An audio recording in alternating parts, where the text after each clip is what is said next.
Alors, Amirai Chikli, qui est donc l'invité du Prime ce soir, je vais vous montrer tout d'abord, avant de parler de la situation et de la politique, cette photo, Amirai Chikli, qui a été prise ce matin, donc à l'occasion de la fête de l'Aïd el-Fitr, dans ce quartier où nous nous trouvons, celui de Jaffa, de Yafo, à Tel Aviv. Si on pouvait voir la photo, voilà, vous la voyez, malheureusement pas en grand format, j'aimerais bien que vous la voyez.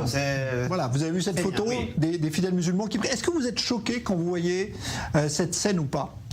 Absolument.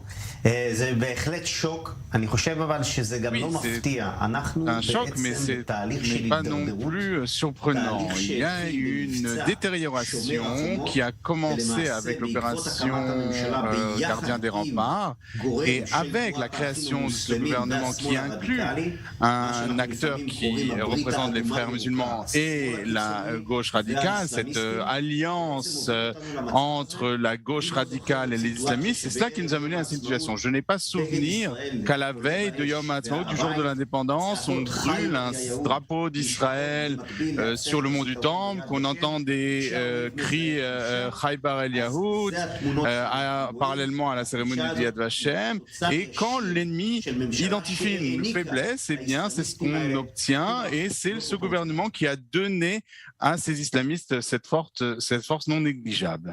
C'est-à-dire que vous trouvez que depuis le début de cette crise sécuritaire qui a duré quasiment tout le mois du Ramadan, mais qui avait commencé avant avec les attentats, vous trouvez que le gouvernement n'a pas bien géré cette situation ?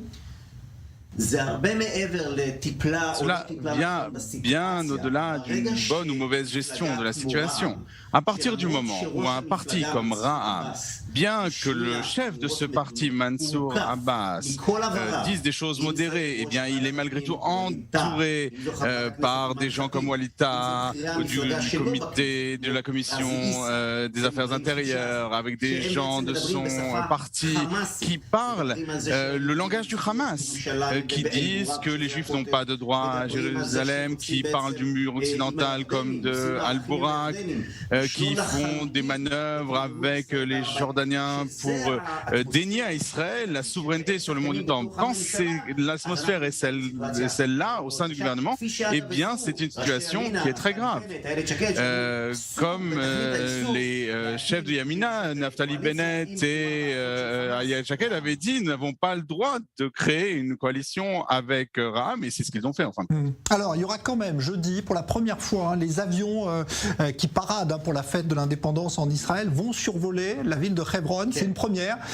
Et ça, c'est à mettre au crédit de cette coalition. C'est pas celle d'avant, c'est pas Netanyahou. Alors, quand on doit les féliciter, je les félicite que cette parade passe au-dessus de Hébron.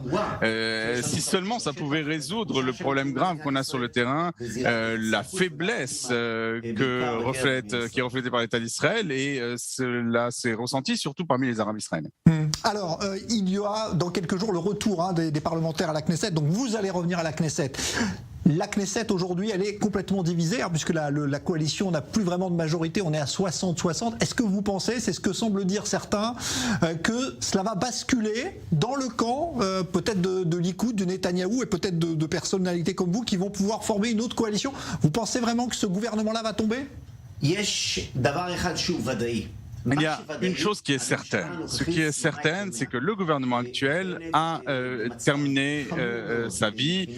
Bennett est dans une situation critique du point de vue de cette coalition. Tout le monde le comprend. Ayelet Shaked s'est créé une sorte de micro-parti avec lequel elle commence à négocier la création d'un gouvernement sans en informer d'ailleurs Naftali Bennett. Elle fait ses manœuvres au sein du cabinet de Bennett. Il y a beaucoup de tensions. Et ce qu'on va voir, c'est la chute de ce gouvernement. Est-ce qu'on verra la création d'un gouvernement alternatif où y aura-t-il des élections? Cela dépend. Cela dépend de Tikva Hadasha, de Nouvel Espoir, en tant que groupe parlementaire. Si ils ne font pas une démarche significative, eh bien, la solution, ce sera des nouvelles élections. Mais vous pensez qu'aujourd'hui, la solution, c'est quoi? C'est de remettre Netanyahou comme Premier ministre, par exemple, ou est-ce qu'il faut que quelqu'un d'autre sorte peut-être de l'opposition? Écoutez, moi, je suis un démocrate et je vois la carte du mouvement national. Le plus grand parti de ce camp, c'est le Likoud. Il y a eu des primaires au Likoud et ils ont choisi, ils ont élu Benjamin Netanyahu comme président du parti. Donc, si on veut être démocratique, le dirigeant du camp national, c'est Netanyahu, qu'on l'aime ou pas.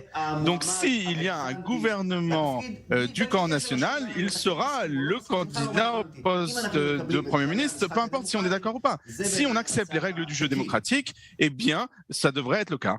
Mais si on retournait aujourd'hui aux urnes, si on retournait voter, il n'est pas sûr qu'il y ait de nouveau une majorité. Les sondages ne semblent pas dire forcément que Netanyahou aurait une majorité encore.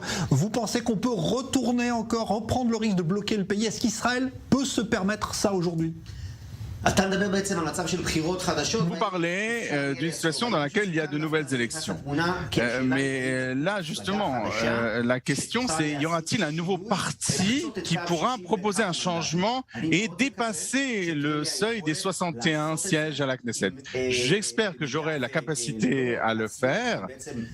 Et si je ne parviens pas à déjouer ce qui est fait, j'espère que je pourrai créer un cadre qui offre une réponse aux gens qui sont traditionnalistes, qui sont laïcs, qui sont des sionistes religieux modérés, qui ne veulent pas voter ni pour le Likoud ni pour le sionisme religieux. Un parti de droite qui sera sur le terrain de Tikva Hadasha Nouvel Espoir. Cela pourra changer complètement la scène politique et mener à une victoire aux élections.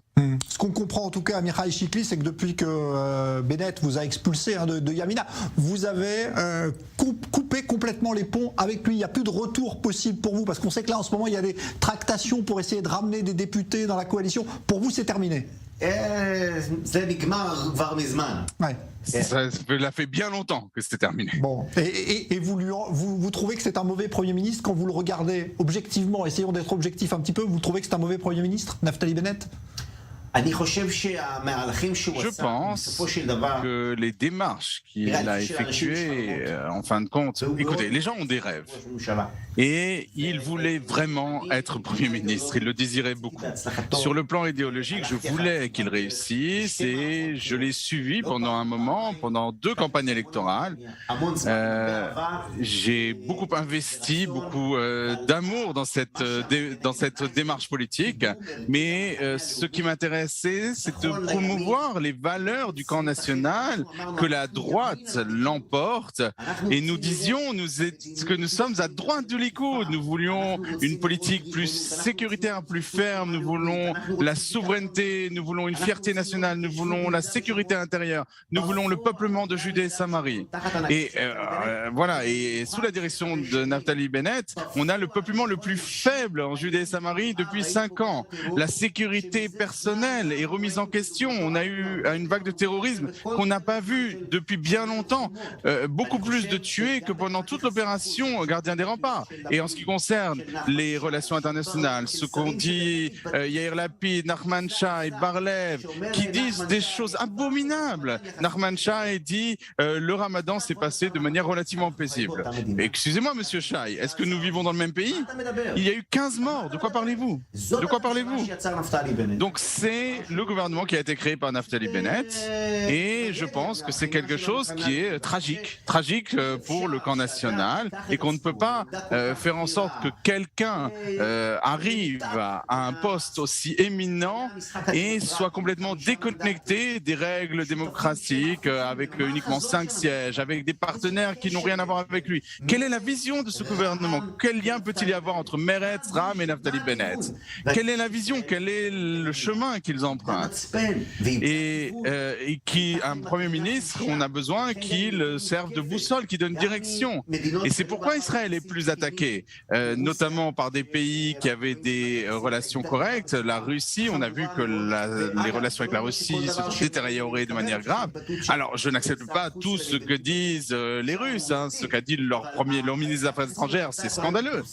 Mais les relations avec la Russie pourraient être meilleures si Israël était vu comme un pays puissant, un pays où il y a une cohérence des messages, et ce que nous n'avons pas aujourd'hui. Merci beaucoup Amichai Shikli, député ex-Yamina, donc désormais sans étiquette, hein, mais vous allez reprendre le chemin de la Knesset, on verra ce qui se passera avec plaisir. Merci beaucoup. Voilà, je sais que vous parlez français. Il faut brandir les drapeaux. Voilà.